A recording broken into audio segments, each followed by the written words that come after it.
Shalom pemirsa dimanapun Anda berada, salam sejahtera untuk Anda sekalian. Senang sekali kita bisa berjumpa dalam program Ku Tahu Yang Kupercaya.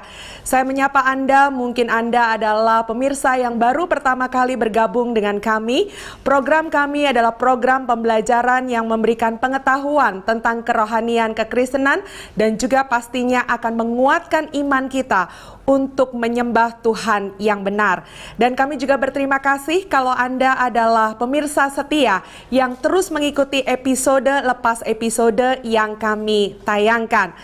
Nah, pada beberapa episode ini kita akan membahas mengenai pribadi Yesus, di mana pada episode yang lalu kita sudah membahas mengenai Yesus adalah Allah, Yesus adalah manusia, dan pada saat ini kita akan mempelajari bagaimana proses penjelmaan Yesus yang adalah Allah menjadi manusia. Apakah ini yang disebut dengan inkarnasi dan bagaimana selanjutnya prosesnya? Untuk itu tetaplah bersama kami pemirsa dalam program acara ini, dan kembali hambanya Pendeta Ezra Soru yang akan memberkati kita semua. Dan jangan lupa kalau ada pertanyaan, komentar, saran, kirimkan melalui SMS di nomor yang tertera di layar kaca Anda. Kami akan berupaya untuk membalas setiap apa yang Anda sampaikan. Tanpa menanti waktu lebih lama lagi, mari siapkan hati dan kita akan diberkati oleh hambanya, Pendeta Ezra Soru.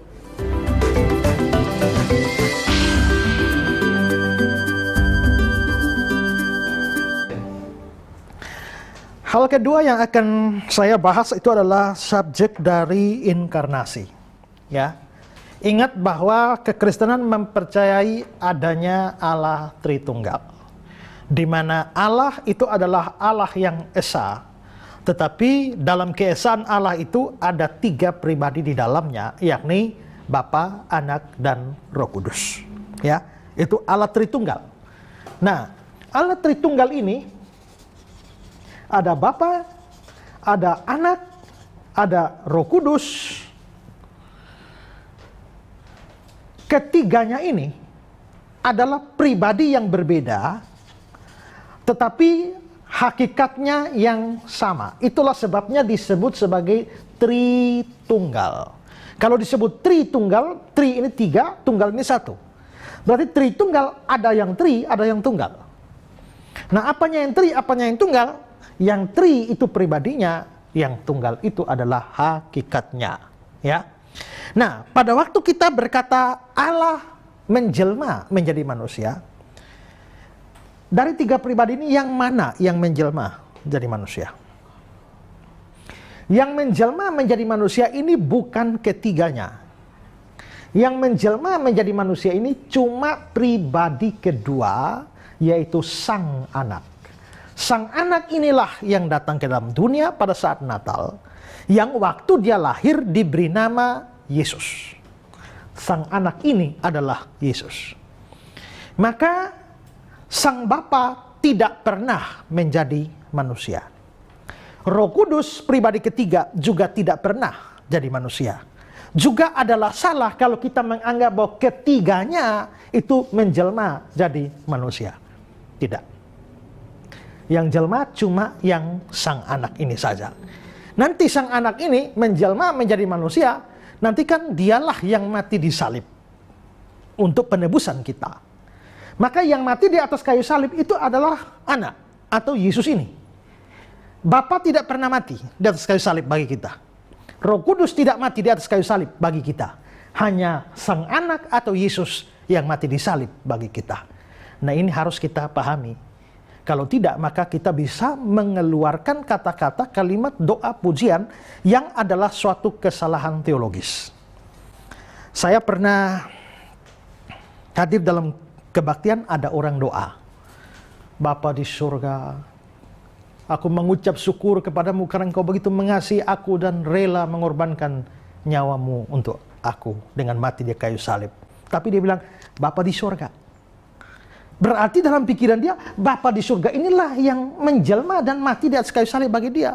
Padahal Bapa tidak pernah mati di kayu salib. Jadi manusia pun tidak pernah. Itu salah secara teologis. Begitu juga Roh Kudus tidak pernah jadi manusia dan mati di kayu salib. Hanya pribadi kedua. Bahkan dalam lagu-lagu pujian, kadang-kadang kalau kita tidak hati-hati, ada lagu-lagu yang memberi kesan bahwa yang mati di salib itu adalah Bapa. Saya tidak menyalahkan 100% satu lagu populer. Tapi kalau lagu itu ditelaah, itu bisa menimbulkan kesalahpahaman kalau tidak dipahami dengan baik. Lagu itu begini ya. Telah kulihat bukti kasih-Mu. Telah kulihat bukti kasih-Mu. Mu ini siapa?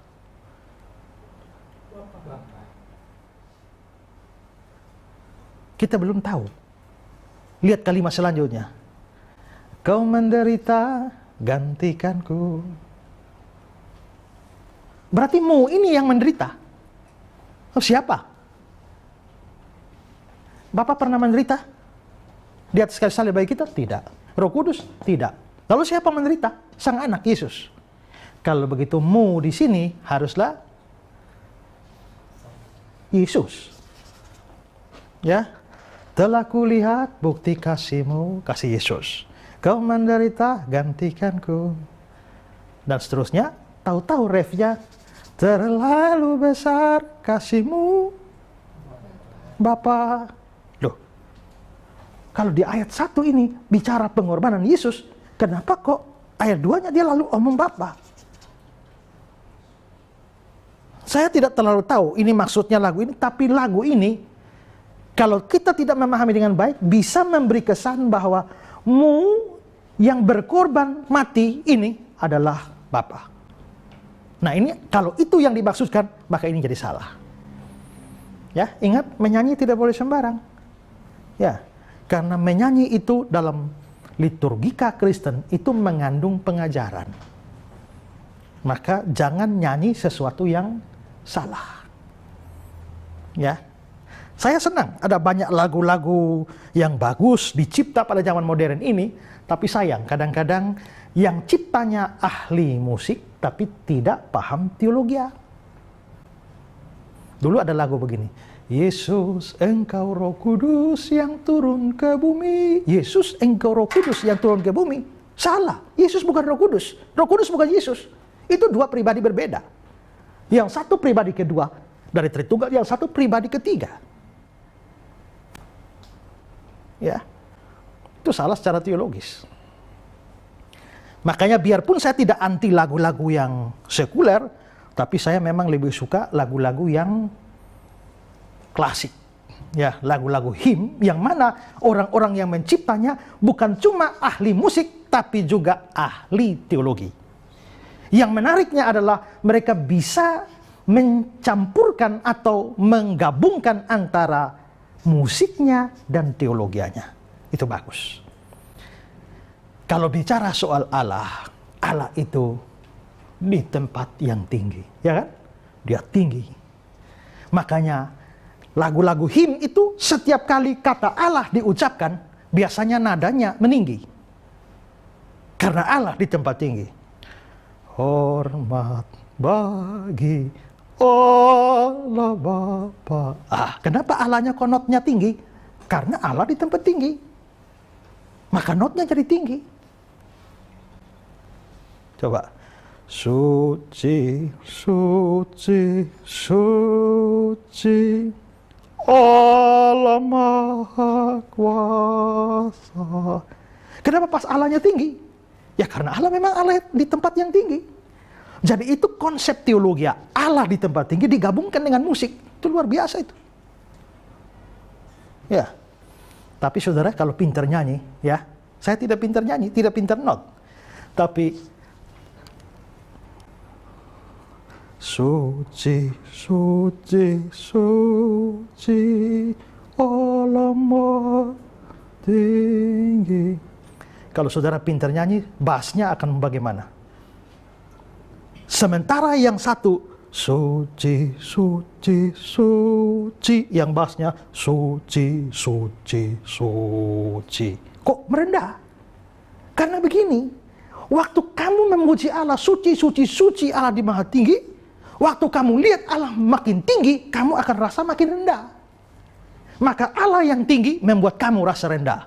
Maka bassnya suci, suci, suci, kan merendah. Itu penggabungan antara teologi dan musik. Bagus bukan? Sayangnya lagu-lagu begini tidak disenangi oleh anak muda sekarang, ya. Ya. Lagu Natal. La la la la la la la la la la la la la. Natal itu adalah Allah dari tempat tinggi datang ke bumi yang rendah. Maka dari tempat tinggi ke rendah ke bumi. Maka nadanya harus dari tinggi ke rendah. La la la la la la la la. Begitu Allah dari tempat tinggi datang ke tempat rendah, maka manusia dari tempat yang rendah memberi kemuliaan kepada Allah di tempat maha tinggi. Maka notnya dari rendah ke tinggi. La la la la la la. Allah yang di tempat tinggi memberkati manusia di tempat rendah, maka notnya tinggi lagi ke rendah. La la la la la la la la la la la la la. Manusia kembalikan kemuliaan kepada Allah di tempat tinggi. La la la la la la la. La la la la la la la. Allah di tempat tinggi kembali memberkati manusia di rendah. La la la. Lalu terakhir kembali untuk kemuliaan Allah.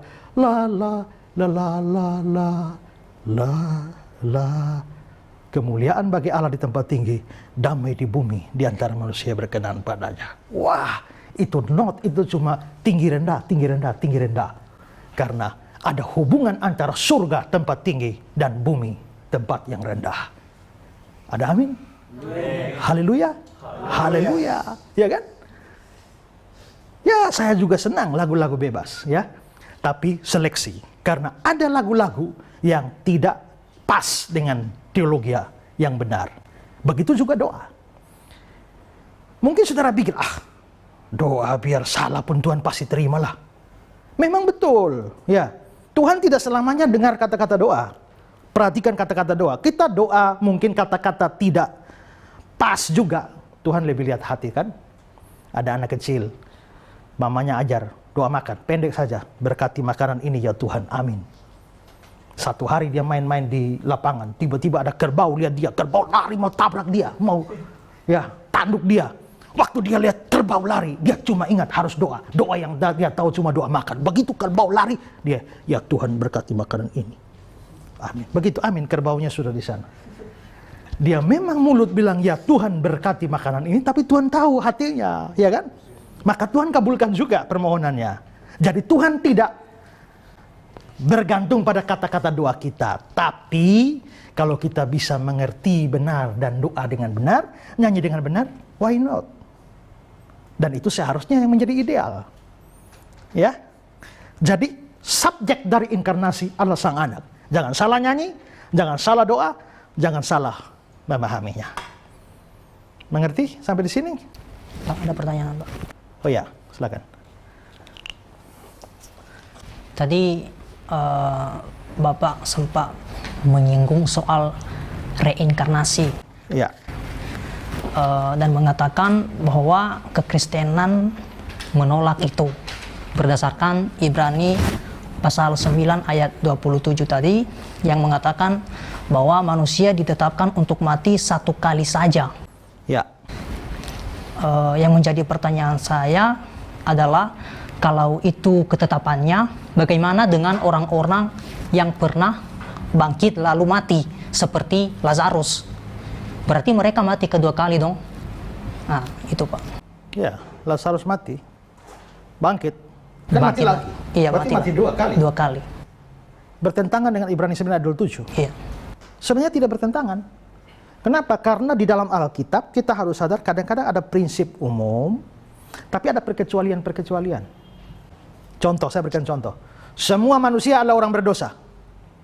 Ada perkecualian? Ada. Yaitu Yesus Kristus. Dia manusia, tapi dia tidak berdosa. Berarti ada prinsip umum bahwa semua manusia orang berdosa, ada kecualinya. Kecualinya yaitu Yesus. Semua manusia harus mati. Upah dosa adalah maut. Semua manusia berdosa harus mati. Ada perkecualian. Siapa? Henok dan Elia. Nggak mati. Naik langsung. Begitu kan? Maka hal yang sama, kitab suci mengatakan prinsip umum, setiap manusia mati satu kali, lalu akhirnya dihakimi. Tapi itu prinsip umum, kan pada umumnya kita kan begitu. Tapi ada perkecualian. Perkecualiannya yaitu orang yang bangkit dari kematian. Orang kalau sudah mati, jiwa atau rohnya, kalau dia orang percaya, ya jiwanya langsung masuk surga. Kalau dia orang tidak percaya, jiwanya masuk neraka. Tubuhnya belum. Tubuhnya masih menunggu hari kedatangan Tuhan Yesus. Makanya Paulus bilang, kalau kami beralih dari tubuh ini untuk menetap pada Tuhan, to come home to the Lord, be at home, ya kembali ke rumah kepada Tuhan. Berarti orang mati langsung surga, langsung neraka, dan tidak bisa keluar. Jadi tidak ada roh gentayangan itu. Kalau sudah masuk surga, tunggu di sana. Masuk neraka, tunggu di sana. Maka tidak ada arwah penasaran, roh gentayangan, tidak ada. Itu cuma ada di sinetron-sinetron, Si Manis Jembatan Ancol, dan lain sebagainya ya. Tapi di dalam Alkitab tidak ada. Jadi kalau sudah mati tidak bisa keluar. Sudah di surga neraka tidak bisa keluar. Tapi ada perkecualian, yaitu Musa dan Elia, karena ketemu Yesus di gunung, Matius pasal 17. Jadi lihat, ada prinsip-prinsip umum, tapi ada perkecualian. Nah yang saudara, yang tadi kita lihat di dalam Ibrani 9:27, itu prinsip umum. Yang saudara tanyakan, itu adalah perkecualian. Ya, jelas? Masih ada pertanyaan? Satu lagi, Pak. Ya. Jadi dikatakan bahwa subjek dari inkarnasi itu adalah bukan Allah Tritunggal, ya, tetapi Allah Anaklah yang berinkarnasi, ya, dan mengambil hakikat sebagai manusia. Mengapa bisa begitu? Dan bukankah Allah Tritunggal itu adalah satu? Mengapa yang satu berinkarnasi dan yang lain tidak berinkarnasi? Ya, Allah Tritunggal memang satu, saya bilang tadi ya, tapi bukan satu pribadi loh, ya, satu hakikat. Maka Bapa bukan anak, anak bukan Roh Kudus bukan Bapa. Itu lain-lain. Kalau satu, waktu Yesus doa sama Bapanya, itu sama dengan doa pada diri sendiri. Ya kan? Itu betul-betul ada lebih dari satu pribadi. Makanya pribadi kedua keluar dari air waktu dibaptis, muncul pribadi ketiga dalam simbol burung merpati, tapi ada pribadi pertama yang bersuara, inilah anakku yang kukasihi, kepadanya aku berkenan. Betul-betul tiga-tiganya hadir bersamaan. Jadi ini pribadinya tiga, walaupun hakikatnya satu. Nah kalau ditanya terus, kenapa tidak sekalian semua saja? Kok kenapa yang kedua saja? Jawaban paling bagus adalah tidak tahu. Ya, tidak tahu. Kenapa? Karena ini tidak pernah dinyatakan dalam kitab suci alasannya. Ingat, kita ini bicara hanya berdasarkan kitab suci. Dalam 2 Timotius 3:16, segala tulisan yang diilhamkan Allah memang bermanfaat untuk mengajar. Jadi kalau mengajarnya harus dari segala tulisan yang diilhamkan Allah. Kalau tidak diilhamkan Allah, tak usah karang bebas. Ya. Orang banyak tanya sama saya, Pak, itu alien itu ada apa tidak? Ya.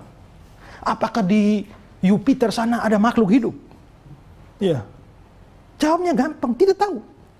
Kenapa? Karena Alkitab tidak pernah membicarakan itu. Kalau saudara baca dalam Ulangan 29 ayat 29, ya, akan dikatakan di sana hal-hal yang tersembunyi ialah bagi Allah, tapi hal-hal yang dinyatakan ialah bagi kita. Jadi yang dinyatakan dalam firman Tuhan bagi kita, yang tersembunyi tidak diberitahu, ya tidak usah. Saya ini tanya jawab Alkitab ini sudah lama sekali, dari tahun 2004 saya sudah berurusan dengan tanya jawab ini, dan tanyanya macam-macam. Ya, ada yang bilang, Pak, manusia pertama Adam punya istri Hawa, lalu punya anak dua, Kain, lalu anak yang kedua adalah Habel, lalu Kain bunuh Habel, manusia tinggal 3 di dunia, Adam, Hawa, dan Habel, dan Kain. Habelnya mati, tinggal Kain. Lalu Kain bersetubuh dengan istrinya, Kejadian 4 ayat 16. Kain dapat istri dari mana? Ada lagi tanya, Pak, tanya, kita ini kan ada pusar ya.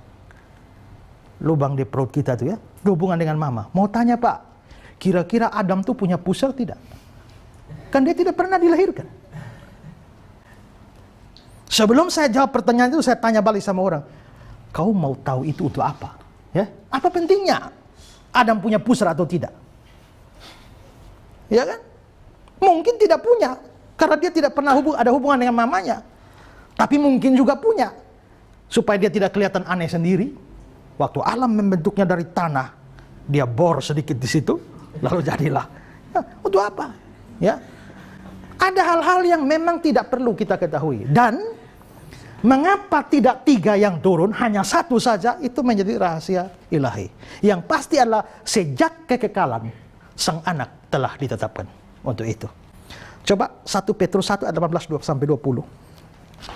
Sebab kamu tahu bahwa kamu telah ditebus dari cara hidupmu yang sia-sia yang kamu warisi dari nenek moyangmu itu, bukan dengan barang yang fana, bukan pula dengan perak atau emas, melainkan dengan darah yang mahal, yaitu darah Kristus yang sama seperti darah anak domba yang tak bernoda dan tak bercacat. Ia telah dipilih sebelum dunia dijadikan, tetapi karena kamu baru menyatakan dirinya pada zaman akhir. Ia telah dipilih sebelum dunia dijadikan untuk jadi penebus kita. Berarti pribadi kedua ini memang telah ditetapkan sejak kekekalan menjadi penebus kita yang jelma jadi manusia. Mengapa dia? Itu bukan urusan kita dan kita tidak tahu sampai di situ. Ya. Oke. Kita sudah bahas soal subjek dari inkarnasi. Sekarang saya membahas satu hal lagi yang ketiga, yaitu soal inkarnasi dan kelahiran. Ada beda antara inkarnasi, penjelmaan itu dengan kelahiran. Bedanya penjelmaan dengan kelahiran itu di mana? Kalau kelahiran itu sesuatu yang pasif. Tapi inkarnasi itu sesuatu tindakan aktif. Tidak ada orang minta dilahirkan. Pasif saja. Tidak bisa pilih lahir dari rahim ibu yang mana. Ya, tidak bisa pilih tempat lahir. Ya, kalau sudah lahir di Papua sana tidak bisa minta di Manado. Ya kan? Sudah lahir di Riau sana tidak bisa pilih di Makassar saja, tidak bisa. Ya tahu-tahu sudah dilahirkan di sana. Dari orang tua yang mendrika, orang tua pengusaha, orang tua petani, kita tidak bisa pilih. Maka dalam kelahiran itu sifatnya pasif. Tapi inkarnasi itu aktif. Aktifnya inkarnasi ini muncul dalam fakta di mana Yesus banyak kali bicara, aku datang. Dia pakai istilah itu.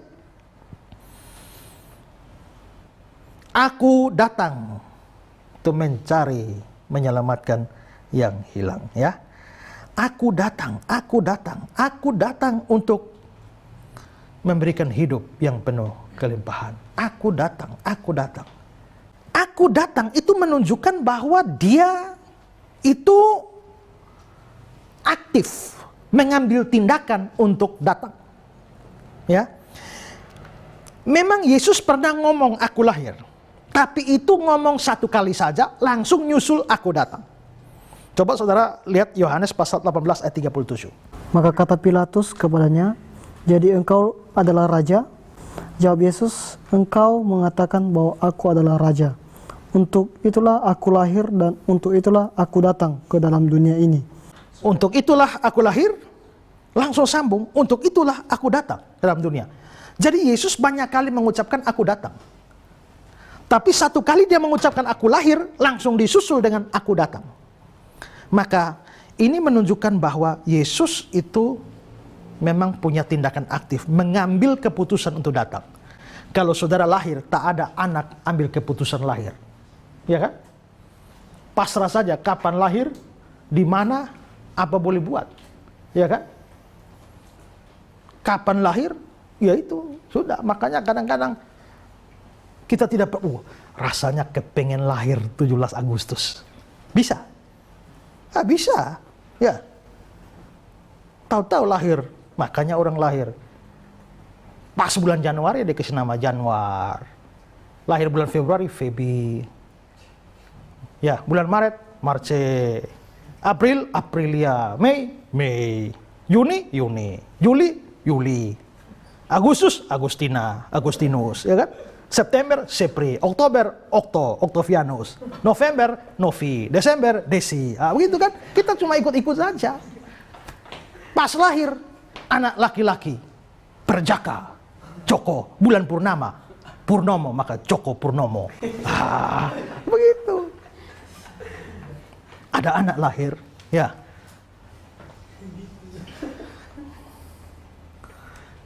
Ada pasangan di Jember. Anaknya begitu lahir, langsung kasih nama Justin Bieber. Justin Bieber. Suami, Pak Jaja namanya. Istrinya namanya Titin. Justin Bieber. Perawatannya, apakah Bapak ini ngefans sama Justin Bieber? Oh tidak. Mungkin ibu tidak. Terus Justin Bieber? Ya, Justin Bieber itu adalah Jaja dan Titin lahirnya di Jember. Ya, Justin Bieber. Dikasih nama begitu. Kita tidak bisa pilih. Kita tidak bisa mengambil keputusan untuk lahir. Tidak bisa. Tapi inkarnasi itu ada suatu keputusan untuk datang. Makanya Yesus itu berinkarnasi, mengambil keputusan datang. Maka kita semua lahir, tapi hanya Yesus yang bisa datang. Ku tak membawa apapun juga saat ku apa? Yang boleh bilang datang itu cuma Yesus. Saat ku lahir ke dunia, itu mesti lebih cocok itu. Karena kita lahir, tidak datang. Selain itu saudara, inkarnasi datang menunjukkan bahwa dia sudah ada sebelum lahir. Kemarin saya datang dari Kupang. Sebelumnya sudah ada atau belum? Sebelumnya sudah ada di Kupang atau belum? Sudah. Kalau tidak ada terus siapa yang datang? Ya kan? Ya saya kan. Berarti saya sudah ada dulu, baru bisa mengambil keputusan datang. Maka Yesus mengatakan aku datang, berarti dia sudah ada sebelum datang. Tapi kalau Anda lahir tahun berapa?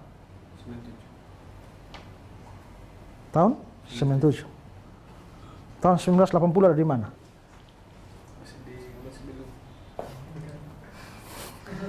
Masih melayang-layang.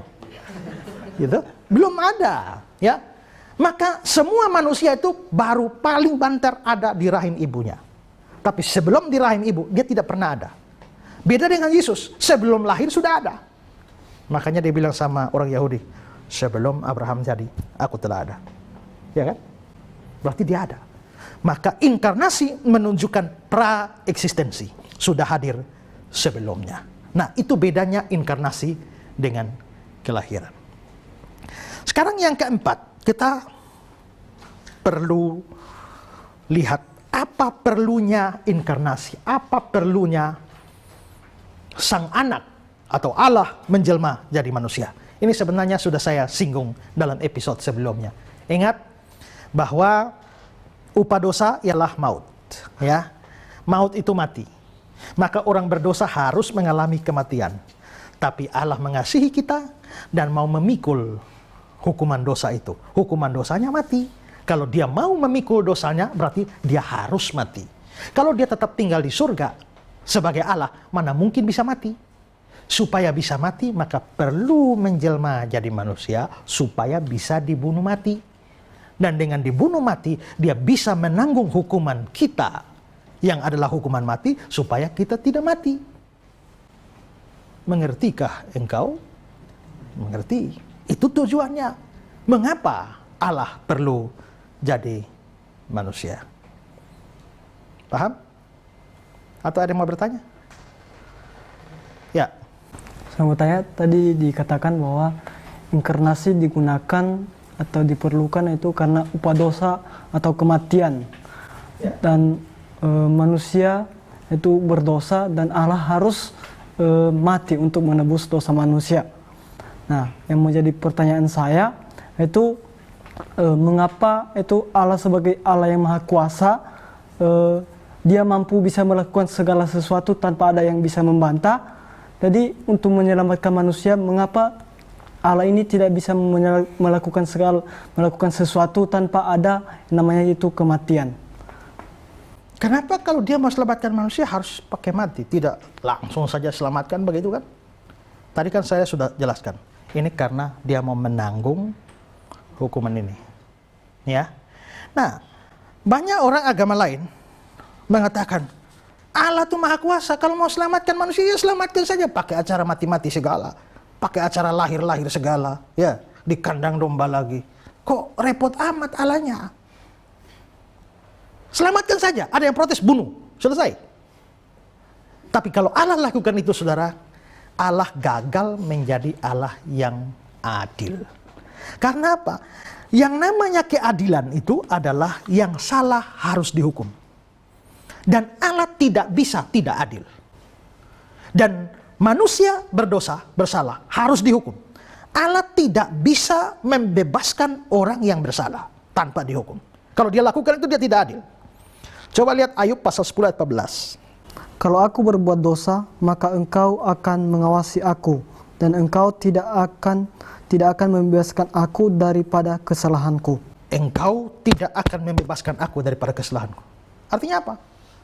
Tuhan Allah itu adil. Kalau salah, tidak akan bebas. Lalu, lihat lagi, Nahum 1 ayat 3. Tuhan itu panjang sabar dan besar kuasa, tetapi Ia tidak sekali-kali membebaskan dari hukuman orang yang bersalah.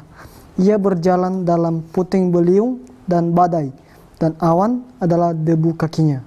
Perhatikan, Tuhan itu panjang sabar, Maha Kasih ya. Besar kuasa, Maha Kuasa. Tapi Ia tidak sekali-kali membebaskan dari hukuman orang yang bersalah. Ini Maha Adil. Jadi namanya keadilan Allah, yang bersalah harus dihukum. Pengadilan dunia, yang salah tidak dihukum, yang tidak salah dihukum. Tapi pengadilan Allah tidak bisa, yang salah tidak bisa lolos, harus dihukum. Hanya Allah itu kan juga Maha Kasih. Karena kalau dia cuma adil, ya sikat kita dan selesai. Tapi karena dia Maha Kasih, maka dia mau supaya hukumannya tetap jalan, tapi kita dibebaskan. Dan karenanya hukum seperti itu, ketegangan antara kasih dan keadilan Allah, mengharuskan adanya seorang penebus atau pengganti. Saya mau membuat sebuah ilustrasi. Mohon berdiri, juga berdiri, 2 orang, yang lain tidak usah. Tetap di situ. Katakanlah bahwa saya adalah Allah, dan ini adalah manusia yang berbuat salah. Atau saya adalah seorang tuan, dia adalah pembantuku yang bikin salah, mencuri duit saya. Dan saya sudah tetapkan bahwa barang siapa mencuri duit saya akan cambuk dia 500 kali. Itu aturannya. Dan ternyata kamu mencuri, maka saya harus cambuk kamu 500 kali. Kalau saya tidak cambuk, saya tidak adil. Karena keadilan saya membuat saya harus menghukum yang bersalah. Jadi bagaimanapun juga saya harus mencambuk 500 kali. Saya bisa memilih mencambuk kamu 500 kali. Tapi sebenarnya saya ini juga mengasihi kamu, sayang kamu. Saya tidak mau kamu ini kena cambuk. Tapi saya harus cambuk. Kalau tidak saya tidak adil. Tapi saya mau kamu tidak kena cambuk. Bagaimana saya mencambuk kamu tapi kamu tidak tercambuk? Bagaimana saya tetap mencambuk 500 kali tapi kamunya tidak kena cambuk? Saya harus mencambuk karena saya adil. Tapi saya tidak mau kamu kena cambuk karena saya mengasihi. Ini ada ketegangan antara kasih dan keadilan. Gampang caranya. Saya harus cambuk 500 kali. Dan supaya kamu tidak kena cambuk, saya butuh satu orang yang mau siap ganti dia. Maka dia boleh bebas, sini penggantinya. Mari sini. Maka inilah penggantinya, dan saya harus cambuk 500 kali. Dan saya mencambuk. Waktu saya mencambuk, keadilan saya jalan. Keadilan saya jalan. Tapi dianya tidak kena cambuk. Berarti kasih saya berjalan. Nah, Allah harus menghukum orang berdosa.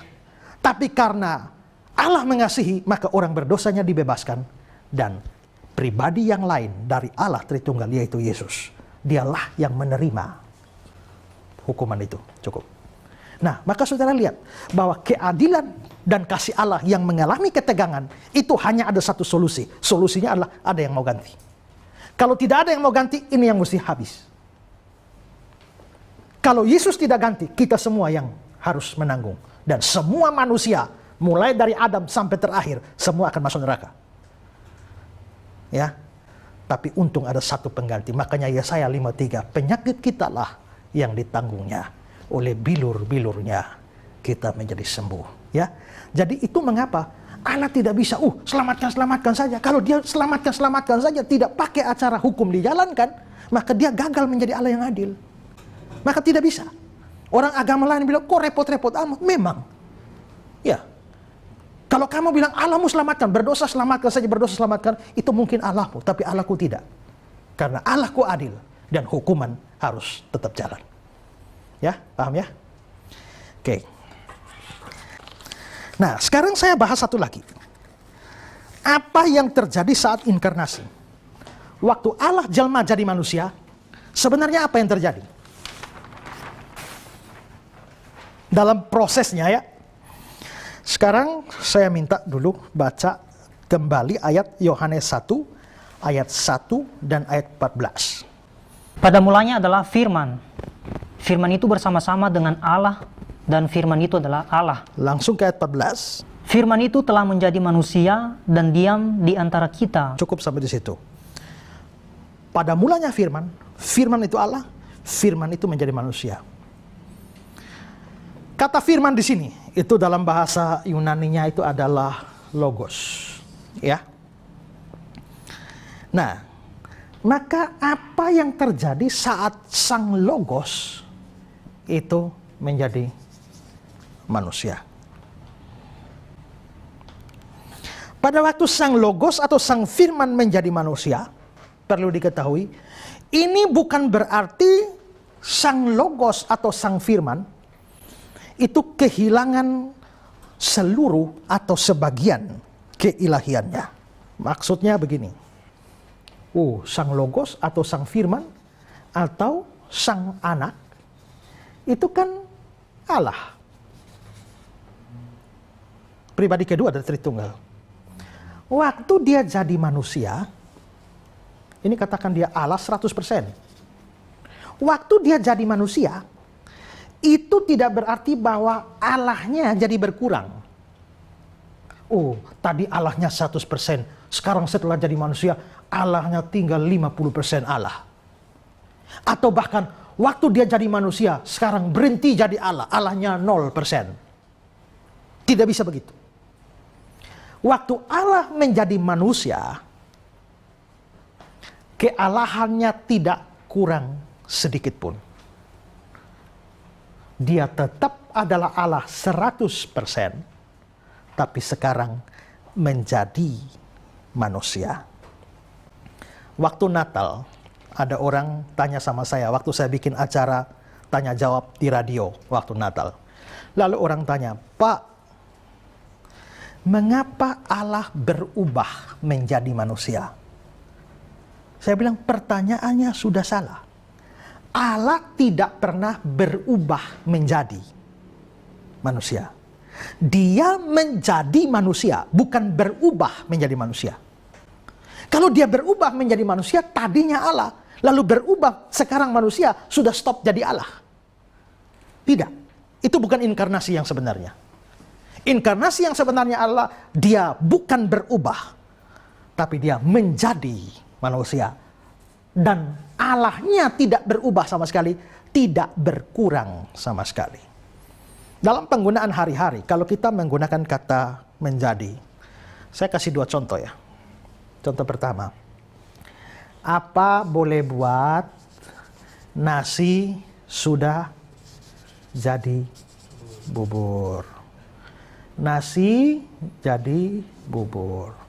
Sekarang yang ada bubur. Nasinya mana? Hilang. Ya kan? Nasi jadi bubur. Sekarang yang ada buburnya, nasinya hilang. Tapi coba, tahun 2011, saya jadi pendeta. Waktu 2011, saya jadi pendeta. Waktu saya jadi pendeta, pendetanya muncul, sayanya di mana? Hilang. Atau tetap ada? Kalau hilang, terus siapa yang ngomong dengan saudara sekarang? Ya kan? Saya tidak hilang. Waktu 2011, sayanya tetap ada, tidak hilang, hanya ketambahan pendetanya. Makanya saya ini menjadi pendeta Esra. Sebelumnya cuma Esra. Waktu tahun 2011, ketambahan pendeta. Maka jadi pendeta Esra.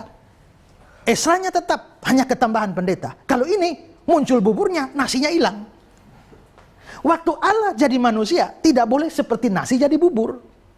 Maka Allahnya hilang, tinggal manusianya. Tidak. Waktu Allah jadi manusia, ikut contoh yang kedua. Dia tadinya cuma Allah. Waktu dia menjadi manusia, dia mengambil hakikat manusia, tapi Allahnya tidak hilang. Karena Allahnya tidak hilang, maka dia tetap Allah, tapi sekarang ketambahan manusia. Maka dia menjadi Allah manusia. Itu inkarnasi. Ya, paham? Jadi waktu sang Logos, sang anak menjadi manusia, sama sekali tidak ada perubahan pada kealahannya. Dia tetap Allah sempurna, maka karena dia tetap Allah sempurna, sifat-sifat Allahnya tidak pernah hilang sedikit pun. Tidak pernah. Dia tetap maha tahu, dia tetap maha ada, dia tetap maha hadir, dia tetap maha kuasa, dia tetap suci. Pokoknya semua sifat Allah itu tetap ada. Tapi dia sekarang mengambil manusia. Maka dalam keadaan sebagai manusia, dia tetap punya sifat-sifat Allah, punya. Juga kegiatan sebagai Allah tidak berhenti. Sebagai Allah dia bikin apa?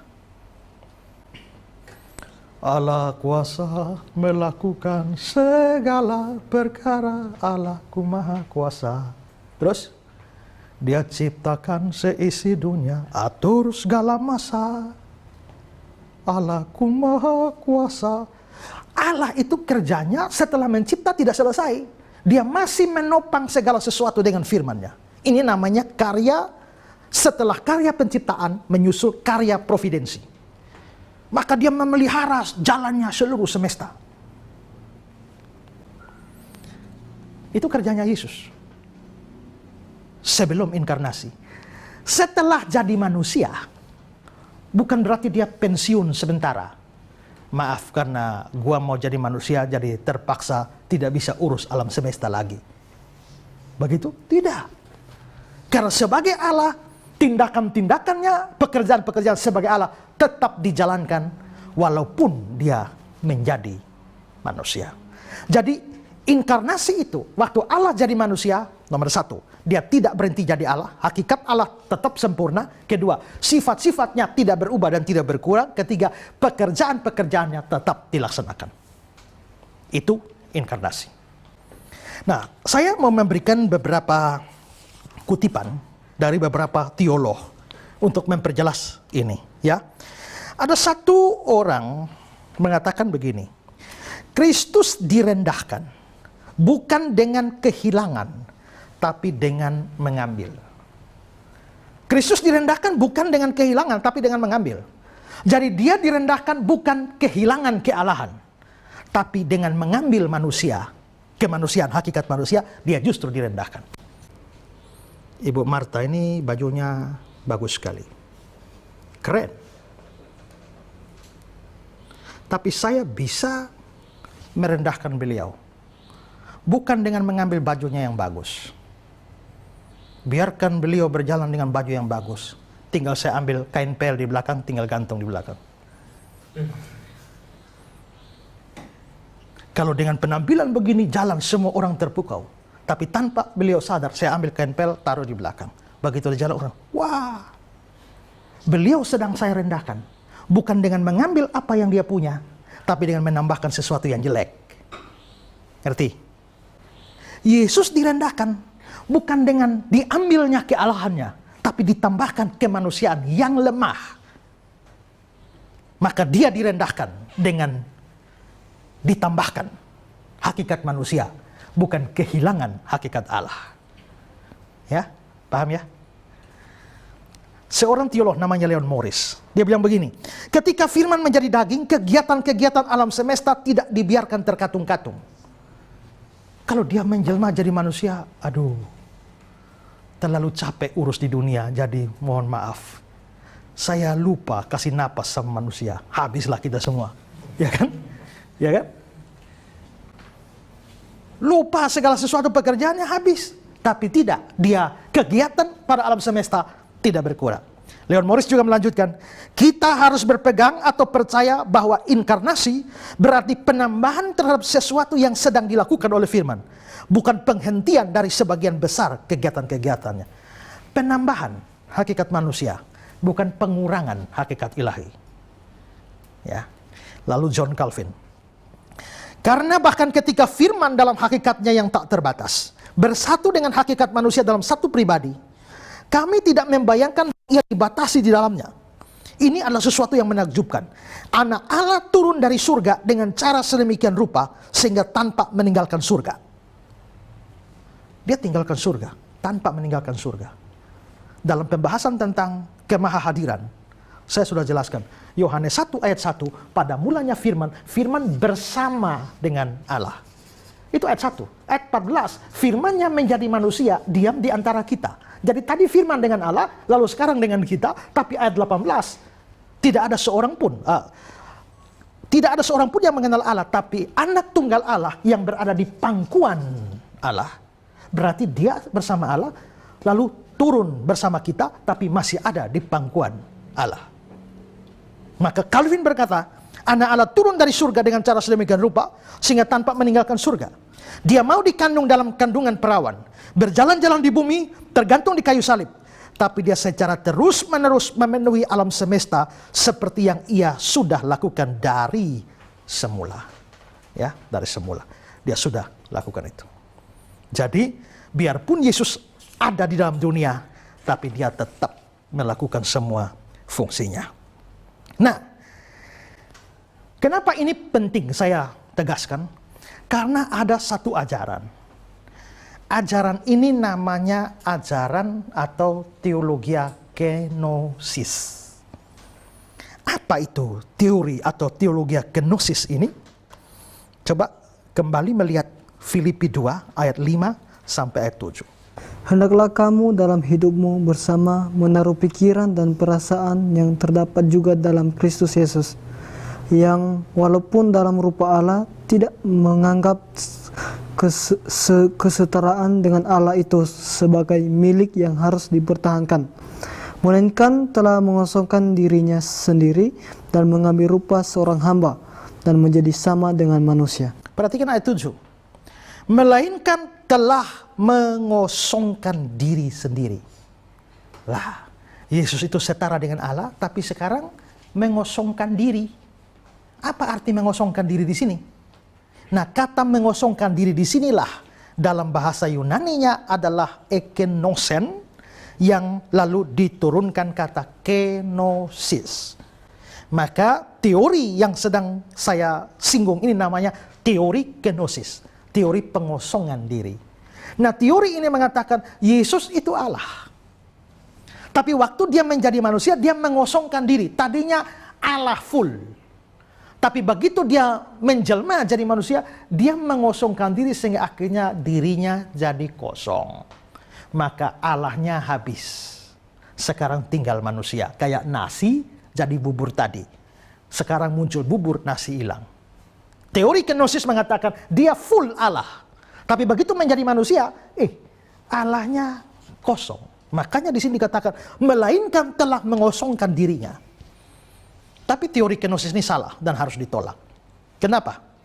Karena kalau tadi dia Allah, dengan menjadi manusia, Allahnya kosong, tadi Allah berubah menjadi bukan Allah. Ini bertentangan dengan sifat Allah. Karena sifat Allah, Allah tidak berubah. Allah tidak berubah, berarti Allah tidak bisa berubah menjadi bukan Allah. Tapi kalau teori kenosis mengatakan Allahnya full, tadi sekarang kosong, berhenti jadi Allah. Itu bertentangan dengan sifat Allah yang tidak berubah. Coba Mazmur 102 ayat 26-28. Dahulu sudah kau letakkan dasar bumi, dan langit adalah buatan tanganmu. Semuanya itu akan binasa, tetapi engkau tetap ada. Dan semuanya itu akan menjadi usang, seperti pakaian. Seperti jubah, engkau akan mengubah mereka, dan mereka berubah. Mereka berubah, semua berubah. Tapi Tuhannya tetap sama. Tidak bisa ada perubahan. Lalu saudara, kalau kita percaya Allah Tritunggal ya, Bapa, Anak, Roh Kudus, ini kan ketiganya adalah Allah. Kalau dengan berinkarnasi, anaknya stop jadi Allah, berarti tadinya Tritunggal. Sekarang satu stop jadi Allah, bukan Tritunggal lagi. Tapi Dwi Tunggal, tinggal Bapa dan Roh Kudus, bubarlah Allah Tritunggal. Dan itu tidak mungkin. Ya. Dan kalau Yesus stop jadi Allah, lalu jadi manusia, maka juru selamat kita bukan lagi Allah manusia. Tapi juru selamat kita cuma manusia. Dan tadi dalam episode sebelumnya saya jelaskan, kalau juru selamat kita cuma manusia, itu seperti jembatan putus. Ya, ada jurang di sini stop di sini, masih lubang di sini. Kita tidak bisa sampai kepada Allah. Dan kalau dia cuma manusia, bukan Allah, maka dia bisa mati, tapi dia tidak bisa memberi nilai penebusan tak terbatas kepada manusia. Jadi juru selamat kita harus Allah manusia.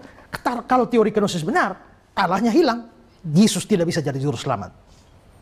Ya, jadi dengan demikian teori kenosisnya harus ditolak. Nah, kalau begitu pertanyaannya sekarang, apa artinya mengosongkan diri? Dia yang dalam rupa Allah tidak menganggap kesetaraan dengan Allah sebagai milik yang dipertahankan, melainkan mengosongkan diri. Apa yang maksudnya mengosongkan diri? Nah, John Calvin, Herman Hoeksma, dua teolog ini mengatakan begini. Mengosongkan diri atau kenosis itu artinya bukan Yesus kehilangan sifat-sifatnya. Sifat-sifatnya tetap ada.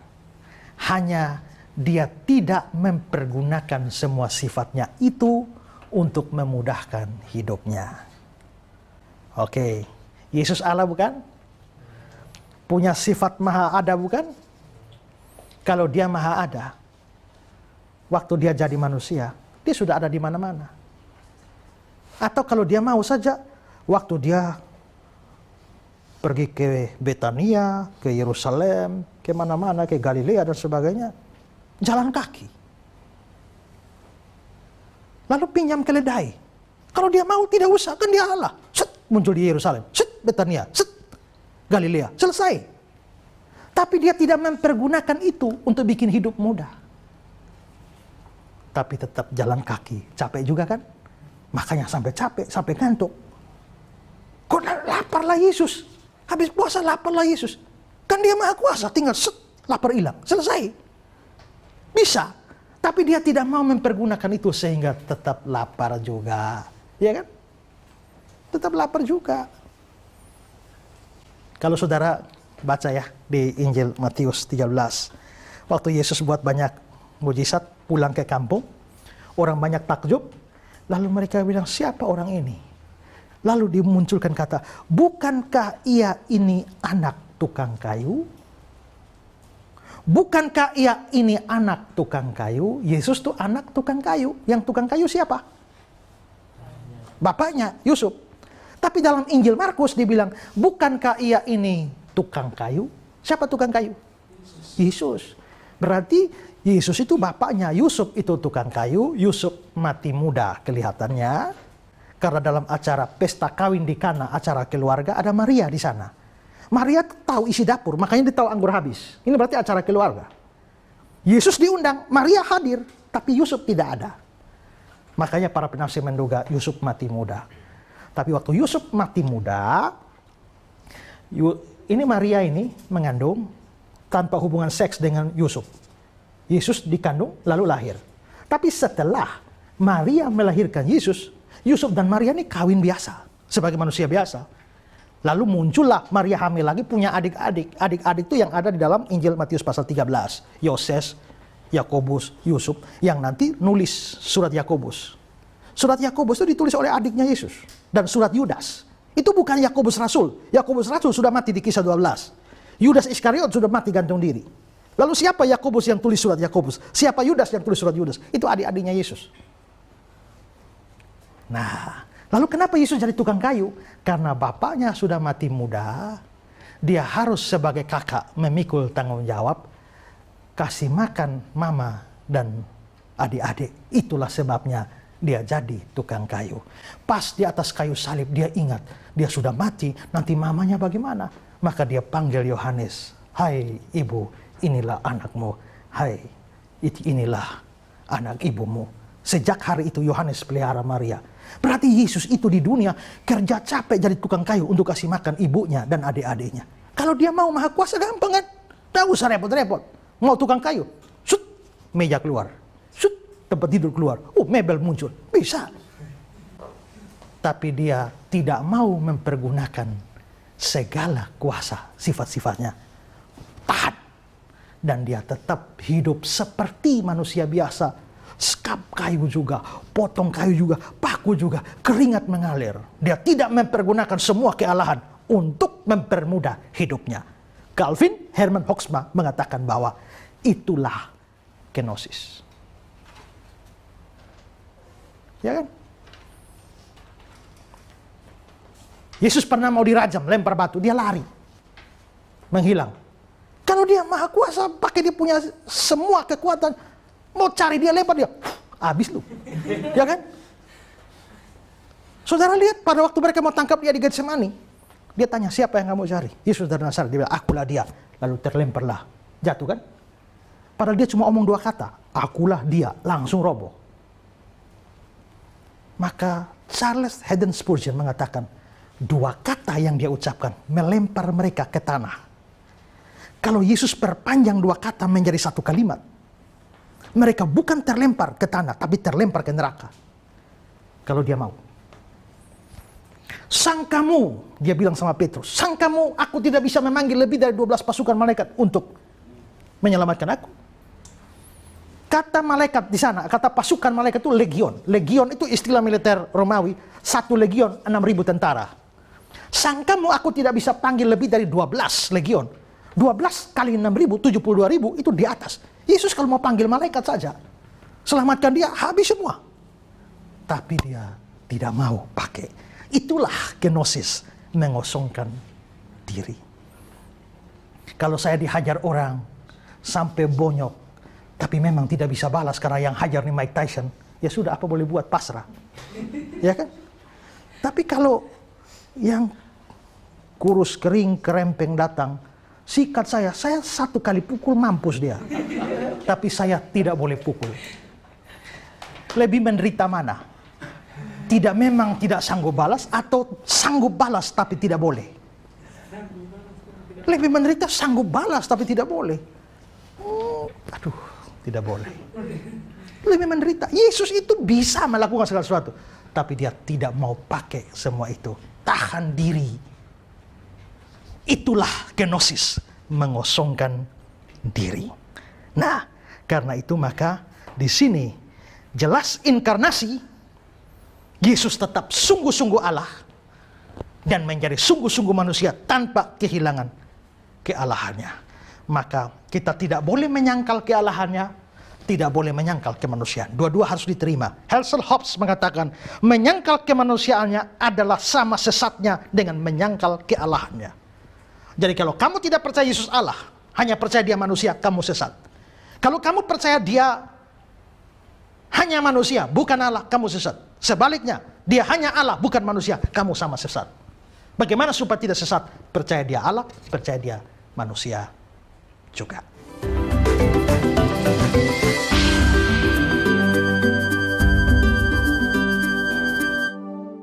Puji Tuhan pemirsa, kita sudah mendapatkan penjelasan yang sangat memberkati mengenai bagaimana proses Allah menjadi manusia.